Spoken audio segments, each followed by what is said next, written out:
plus que quelques jours et la Vital'Or Ligue 1 saison 2018-2019 reprend ses droits avec les rencontres de la phase retour. Dans les différents clubs, les préparatifs vont bon train. Du côté de Soleil FC, l'objectif est le même, maintenir le club en première division. Non, notre objectif de toujours, c'est de maintenir l'équipe d'abord en première division, c'est de jouer le maintien. Et je pense que l'objectif de pas mal d'équipes serait de jouer le maintien d'abord. C'est en courant derrière le maintien que si vous avez quelque chose, allez, si vous êtes premier, vous sortez premier, deuxième. Donc c'est ça. Pour l'instant, nous, notre objectif, c'est de jouer le maintien. Et comme je l'avais dit, on va essayer de maintenir l'équipe en première division. On ne va pas descendre. Pour l'instant, on est au bas du tableau, mais avec ce qu'on a sous la main, avec les renforts qu'on a, j'espère qu'on fera mieux que la phase aller.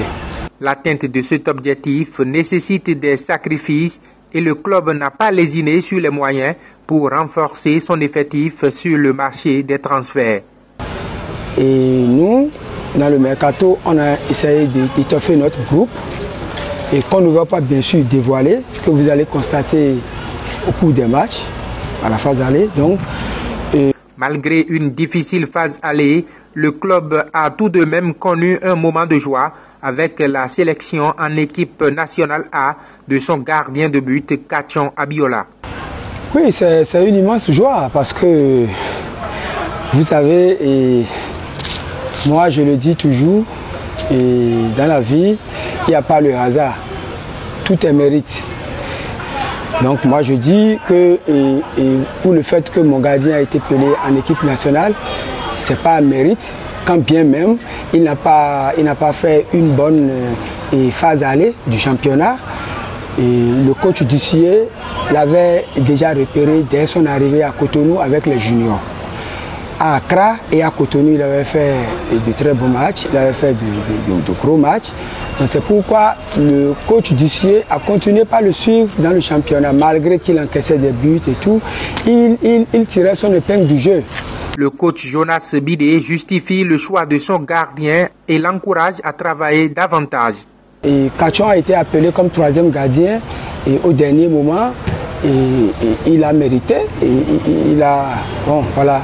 Les gens croyaient que c'était moi. Non, mais quand bien même, c'est moi qui suis l'entraîneur des gardiens et je propose et le coach Dussier a son dernier mot. Donc voilà un peu comment il s'est retrouvé en équipe nationale. Et c'est pas moi, pour moi, ce n'est pas la première fois. Quand j'étais au Mougaz, j'avais déjà des gardiens qui étaient allés en équipe nationale et tout. Et il faut l'avouer, ce n'est que le travail qui paie dans la vie. Si tu travailles, tu te chines à l'entraînement, sous la pluie, sous le soleil, vous l'avez constaté tout à l'heure, on était sous un soleil ardent, on s'entraînait. Donc c'est ça qui paie. Il ne faudrait pas que les jeunes gardiens croient qu'en restant sous la responsabilité de coach Bidé, on va obligatoirement en équipe nationale. Non. Si tu restes sous moi et que tu ne travailles pas, tu n'iras pas. Mais si tu travailles et que les gens te voient et tout le peuple béninois est conscient du travail que tu fais, il n'y a pas de quoi ce que tu te retrouves là-bas. Membre de l'équipe d'encadrement des écureuils, Jonas Bidé revient sur l'historique qualification des écureuils à la première CAN à 24 équipes. Le football béninois a écrit une page qu'on attendait depuis fort longtemps. Donc voilà, et moi, ça m'a vraiment donné de la joie au cœur, d'autant plus que en tant que joueur, je n'ai pas été à la CAN et Dieu a voulu que j'y sois en tant qu'entraîneur. Donc voilà un peu mes sentiments. Pour leur premier match de cette phase retour, Soleil FC se déplace au Saint-Louis Stadium Craqué pour y affronter les Craqué Boys le dimanche 7 avril 2019.